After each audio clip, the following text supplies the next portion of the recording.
დავიწყეთ ბოთლებში ჩამოსვლა 2014 წელს, მანამდე ვაყენებდით ღვინოს ქვევრებში ჩვენთვის და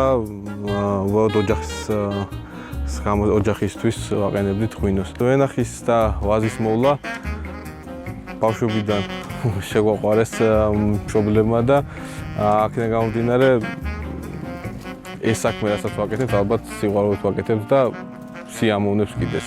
ჩვენ გვაქვს კატიტელის და საფერავის ღვინოები.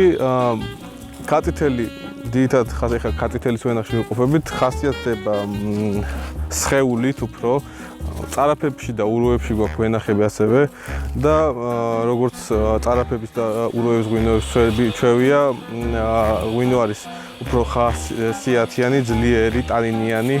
ჩვენ ვაყენებთ ქვევრში 6 თვე. კანთან კონტაქტში, მარცვლის კანთან კონტაქტში და ეს იწვევს იმ ციტადინეს და სიძლიერეს, რაც კახური ღვინისთვის დამახასიათებელი. ჩვენ საფერავს შევადარებდი დინჯ კახელ კაცს, რომელიც ხასიათდება თავისი ძლიერი ხასიათით და თვისებებით. ზოგადად ადგილი, სადაც ჩვენ ვიმყოფებით, არის ცნობილი თავისი მაღალი ტემპერატურებით და ყურძენით თავისუფლებს დიდ შაქარს აგროვებს. ეს შაქარი გარდაიქმნება ალკოჰოლში და ტაინებში, რომლებიც საკმაოდ ძლიერ ხასიათს აძლევს ღვინოს.